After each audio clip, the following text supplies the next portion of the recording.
Africa today stands at a pivotal moment. Over 40 heads of state, world leaders and their representatives have gathered here in Addis Ababa, Ethiopia, to celebrate 50 years of the OAU-AU. It is time both for reflection and introspection. But what exactly is Africa celebrating? Well, joining us to discuss this historical moment is Mr. Akere Muna, the President of the African Union Economic and Social Council. Welcome to the program. Thank you very much.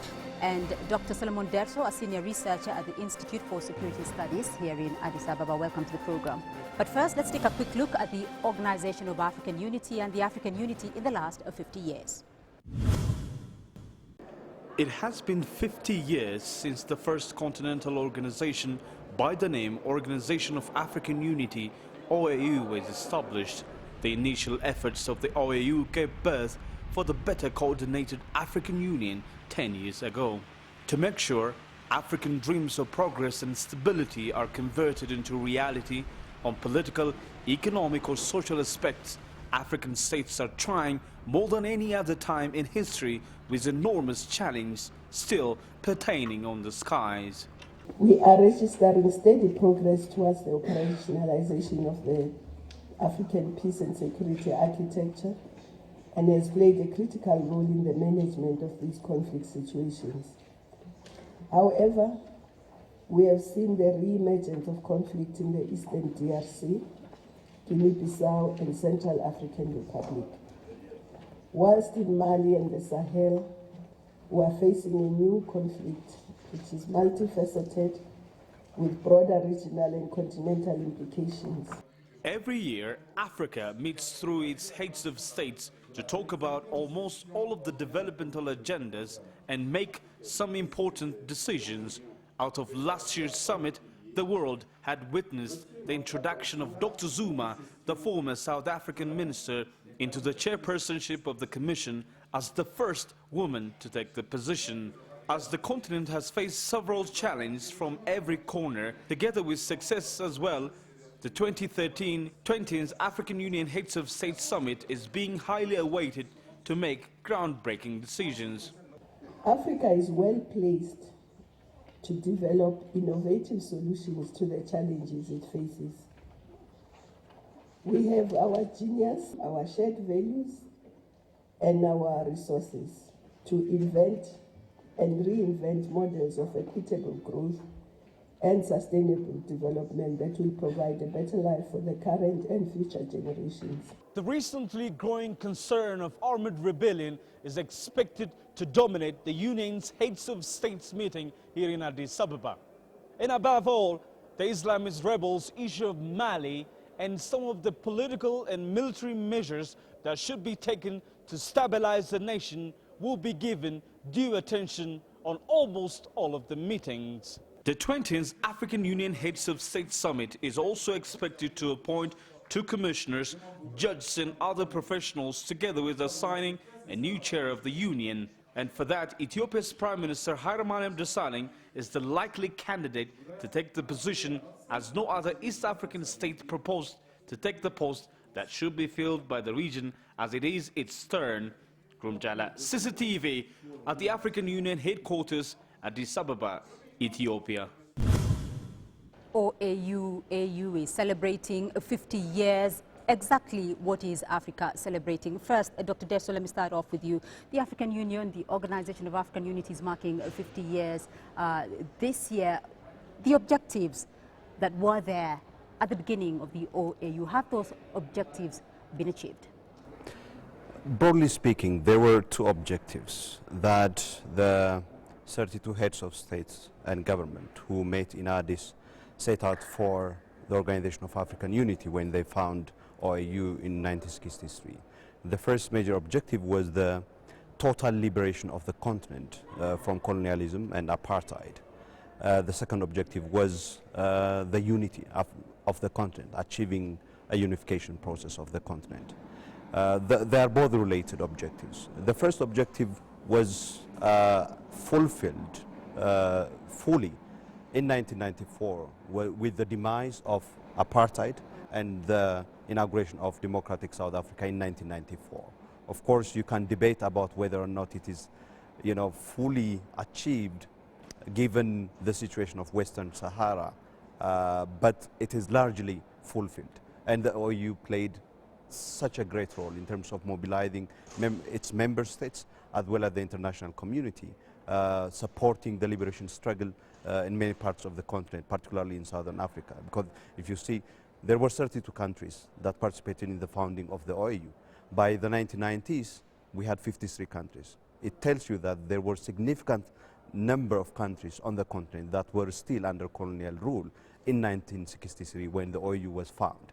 So the fact that 21 more countries were added tells you that a lot has been achieved as far as the liberation objective is concerned. But Mr. Muna, though, is Africa today celebrating just that colonial liberation, because that was over 50 years ago? What is Africa celebrating today? Well, I think Africa is celebrating the resilience of the African people. I believe that what has kept us going is because we are a continent of resilient people, burdened by slavery, burdened by colonialism, burdened by democracy, as is put, burdened by the fight against corruption, and all this, and structural adjustment. And the African is still standing. So I think what I'll celebrate is the resilience of the African people. What is it, though, that is the driving force for Africa today? Because 50 years ago, the driving force for the OAU was liberation of the continent, socio-economic development. What is the driving force for the continent today? The driving force, fortunately, is the African people. Because I think the African people are ahead of their leaders. They believe in freedom of movement. They believe in one Africa. They believe in a Pan-African continent. But our leaders, apparently, unfortunately, are still stuck in the past, managing differences and guarding territories. They don't yet understand that the salvation of our continent is when we are all together. And so they still solve our problems in snippets, in regions, in parts. And they keep on solving the symptoms. But if they listen to the cry of the African people, is that we are one and we are together. And I think that really is the core of the problem. All right, Dr. Dersso, Africa's leaders are still stuck in the past? I think stuck in the past in the sense that some of the divisions inherited at independence have since independence been further entrenched since 1963 until today. For example, one of the things that you see is that following independence, basically African countries, solidified the colonial fences, as it were, within which they were created, by adopting regulations that put tariff customs as well as that restrict freedom of movement of people across the continent through requirements of entry and exit into those territories. So it's extremely difficult, for example, for people within the continent to move from one part of Africa into another part of Africa, sometimes to the extent that it's possible and it's much more easy to fly out of Africa in order to get into another African Is that continent. only, though, just a question of tariffs, or there is also no political will actually to completely make Africa a unified continent? Definitely. I mean, fundamentally, the problem is the political will. The problem is lack of conviction, ideological conviction, in the ideal and dream of a unified Africa.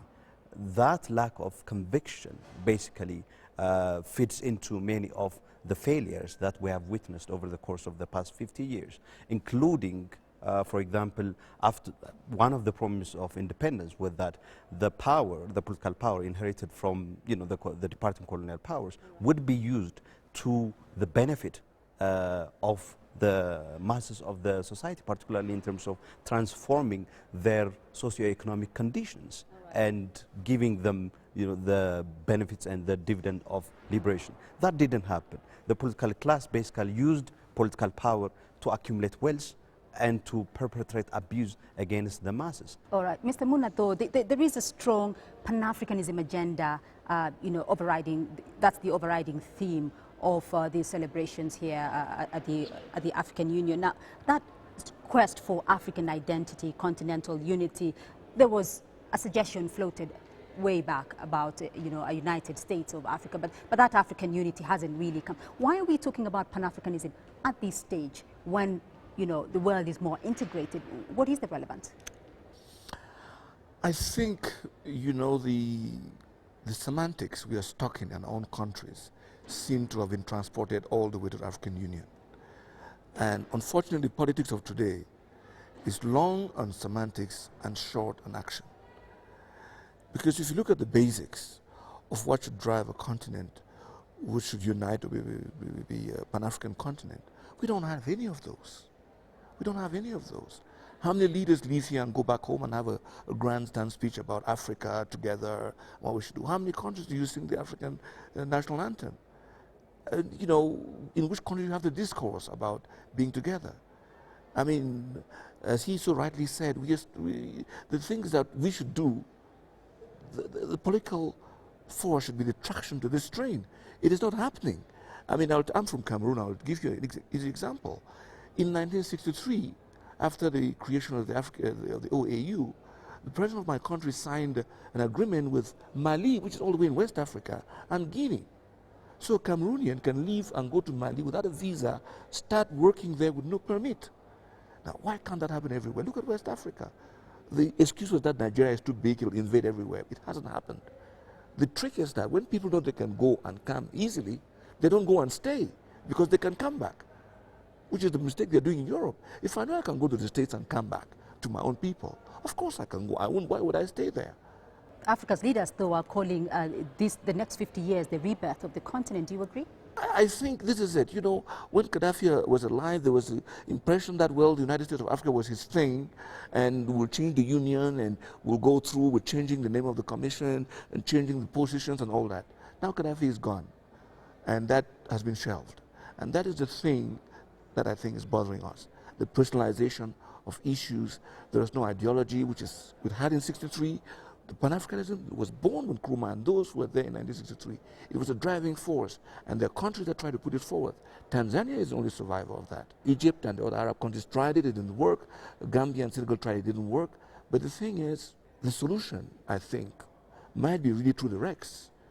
If we can integrate at regional level, then at a macro level, which is at the continental level, we can do that. So the Renaissance is a good theme, but the question is, what is the contents of that? I was listening in the session, they were talking about the declaration of this. And somebody stood up and said, well, you know what? The first goal should be eventual freedom of movement within the continent. I ask myself, what is the cost of saying that we have an African passport as from tomorrow? If I want to go somewhere, I would go. That is the question. And we have to challenge ourselves with our own ideology. If we don't do that, then we'll have these jamborees, and in the next 25 years, we'll be celebrating the 75th anniversary with another theme. How many times do you have to be reborn? Let's look at one aspect of the OAU, apart from liberation. One of the issues that had come at that time was to drive the socio-economic development of the continent. But Africa still finds herself today unable to compare with other economies, that were at par with Africa at independence. Why is that?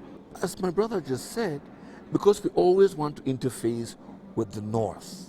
Do you think, though, that is changing now because the perception now is that Africa is finally on the rise? It is the new economic frontier. Things are turning around for the continent. Well, it is. It is in many ways because we have the wealth to make it. And we are now, because of the wealth and the power the wealth comes with, are now being able to impose. But it doesn't change the fact that for me in Cameroon to go to Senegal, I fly to Paris and go to Senegal to have a quick flight. There are things like that. Why don't we have the basic institutions we're spoken about? An African Central Bank, an African International Monetary Fund, and all these are on the books. Why can't the Pan-African Parliament have legislative powers? The debate was on and it was a total raucous. So we have these institutions in place, but there's some hesitance. We stammer between speech and action. I don't know why. There has to be personal interests. That's all I can see. I mean, look at the level of corruption on the continent. It is high. It kills the continent. Nobody knows about it. But we think we have an African convention, which is a good thing, but we never give teeth to all these instruments until we actually accept to do that. It's interesting, the Constitution of Mali, the Constitution of Mali does have a provision that permits the country to deny its sovereignty to a bigger organ. And that, I don't know how many constitutions in Africa have that. All right, Mr. Dersso, yes.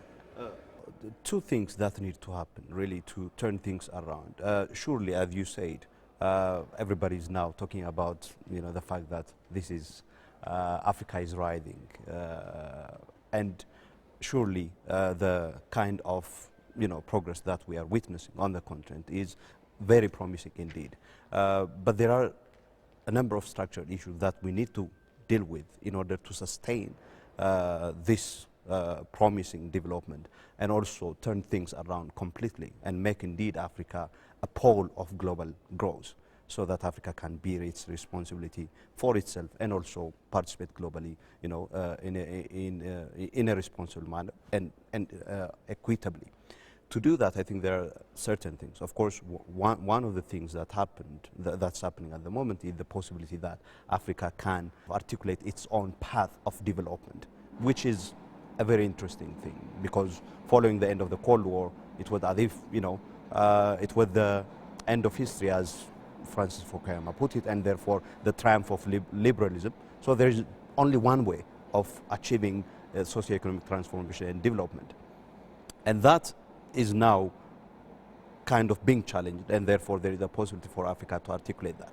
Structurally speaking, the key factors of socio-economic transformation need to be achieved. For example, in terms of integration on the continent, it's important that you have communication and transport infrastructure, all right, that makes it possible for goods within the continent to be, flowing from one corner to another corner. The infrastructure development in terms of communication as well as transport is extremely key. The other thing is, of course, changing the economies of the continent. For much of the time, the economies of the continent mostly depend on the export of raw materials. That wouldn't be really the basis for sustaining the economic growth of the continent. There is a need to transform the economies of the continent by diversifying the industry, particularly through industrialization. In order to sustain this at a long term, it's important that there is a long-term vision in terms of, for example, what it is that you need in order, for example, to have industrialization, technical skill. All right, Dr. Dersso and Mr. Muna will take a short break, and we will return to that program in a moment.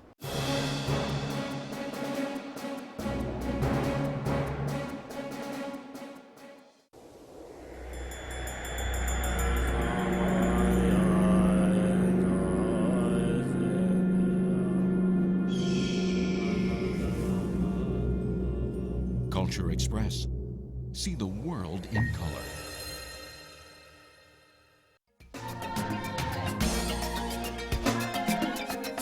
Africa's top leaders making decisions that will shape the future. Tackling the challenges of a rising continent. Nurturing the Pan-African dream and celebrating an African Renaissance. CCTV Africa brings you comprehensive coverage of the 21st African Union Summit and the 50th anniversary celebrations of the Organization of African Unity. The 21st AU Summit. Welcome back to Talk Africa, where we are discussing the African Union and the Organization of African Union's 50-year celebration. What exactly is Africa celebrating? Talk Africa comes to you today from the African Union headquarters in Addis Ababa, Ethiopia. Now, Mr. Muna, there is a blueprint that has been released here, Agenda 2063, moving Africa forward for the next 50 years. Looking at that blueprint, though, has Africa gotten it right, its objectives for the next 50 years? Well, when they talk about Africa rising, I would ask the question, are Africans rising? Because the trick is, how do you translate economic growth to reduction of poverty? And it's becoming clearer and clearer that even in the countries, they're rising at a very fast pace. The gap is increasing between those who have and those who do not have. And so it is true that we have this agenda out. But the thing, we must make sure we incorporate it instead. As Africa rises, Africans also rise. And that is the thing, and that is the trick of the century. Let's look at the OAU and the African Union. The African Union took over from the OAU. It was expected to usher in another, another generation, a new era, so to call it. But let's look at Africa's voice in the last 10 years of the African Union. Does Africa now have a voice? Well, we can sure make noise now, more than before. Do we have a voice? I don't know. We are not on the Security Council. We are still more or less linked to our colonial past through the way we manage our independence. And I found the debate in the plenary a bit surreal, that people will still debate the issue about sub-Saharan Africa and its decolonization. These are basic things that when you listen to the arguments, you wonder whether we have actually moved. We still have interests we are guarding. And this translates into a momentous, opportunistic political policy. And that reduces our capacity to impact. And unless we realize, even when you go to the international arena, for positions, the AU can take a position for one candidate, and when they appear there are other candidates who mushroom out there. So it means that with all the effort we have, the management of personal and national interests still makes it difficult for us to really put a mark on the continent. It might sound pessimistic, but I think that more and more, through different fora, we are trying to make sure that we speak with one voice. Does Africa have a voice here? Because in terms, for instance, of the conflict-prone areas of Africa, you still find that it is the French who go into Mali. It is somebody else who goes into Somalia. It is not the Africans themselves. Does Africa have a voice? I think one of the things that you see that during the initial years of the African Union, a coalition of different countries managed to usher in the birth of the African Union during the transformation, and also the operationalization of the African Union, as it were, once it was born. And they were able to mobilize the continent into having, a kind of a collective voice, and then on matters of African concern at the global level. So you see it in different ways. For example, NEPAD is one such example where an attempt is made to have one development, platform that basically networks Africa with the rest of the international community, particularly in terms of mobilizing resources. And therefore establishing a partnership where Africa is at the center of it, basically in terms of articulating what needs to happen, all right, in terms of implementation as well. And then in terms of conflicts, one of the things that you see recently happening is that that coalition seems to have faded out, and individual countries are going on their own, okay? And therefore there is a great deal of, first, lack of leadership, even on the part of the major African countries from whom leadership is expected. The other thing is that the emerging identification of a common voice, that is also seemed to be fading, particularly in terms of, if you see the decision that's taken at the level of the Peace and Security Council is not taken on board by African members in the UN Security Council, that the two do not speak the same language. All right. So what happened in Libya, for example, was a good demonstration of that. And then over the course of this year on Mali, it took how many months for African countries to achieve consensus on what needs to happen. All right. Even after the consensus was made, then you see that it became very difficult for African forces to deploy quickly and then do what was needed to happen.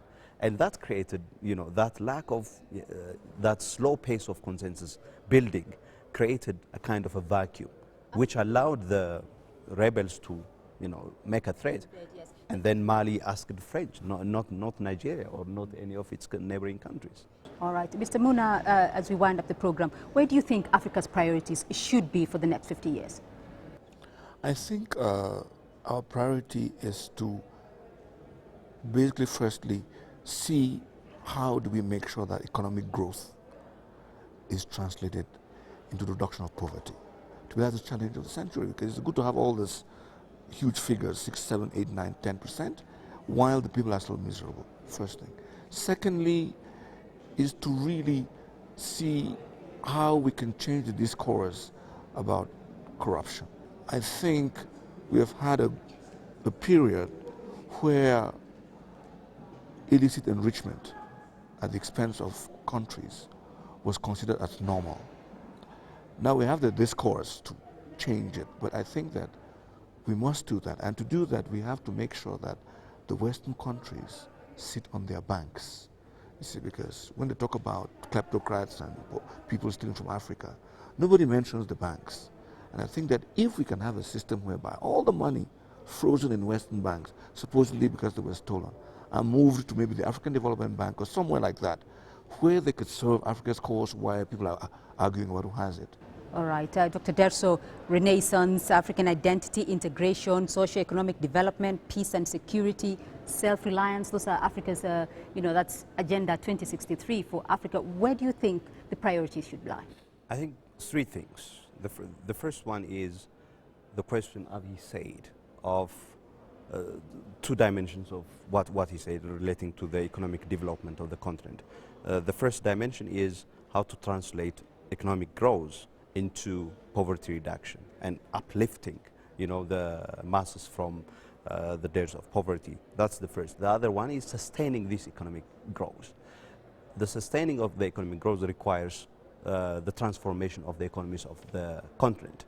So that transformation would require diversification of the basis of the economies of the continent, from extraction of raw materials and the export of those raw materials to industrialization, to manufacturing, to services, and so on and so forth. The second one is peace and security. I think that is pivotal in order to sustain the development discourse of the continent, as well as to extricate people from violence, which usually leads to the days and mayhem of large number of people, their displacement. What happened in Mali, what happened in DRC, what happened in Central African Republic clearly demonstrate that there are still significant number of countries that are still fragile to violence, to conflict.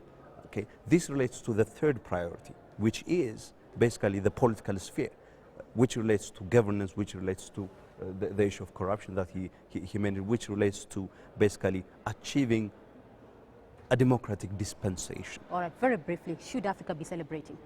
Africa should indeed be celebrating, celebrating one thing that is happening, the resilience of the African people, all right, that is extremely important. And the sense of empowerment that you feel when you walk on the streets of any of our capitals in Africa, the sense of empowerment that basically says, this is the kind of life that we would like to live, and therefore we should have it, all right? And demanding and challenging for having that kind of life from ordinary people, that is extremely important. All right, Mr. Muna, very briefly, should Africa be celebrating after 50 years? Definitely. I mean, the resolve of African people is clear, as he said. We should be celebrating the resolve. And the celebration should give hope. And I am hopeful for this continent because there are many things to open up in terms of IT and all that, and it's hopeful. It's just that our leaders should lead us. They should lead us to progress and success. All right, Dr. Solomon Dersso, Senior Researcher at the Institute for Security Studies, thank you for joining us here on the program. And Mr. Akere Muna, the President, Africa Union Economic and Social Council, thank you very much for being on Talk Africa. Well, this is Talk Africa today, coming to you from the African Union headquarters in Addis Ababa, Ethiopia. I'm Beatrice Marshall. Bye-bye for now.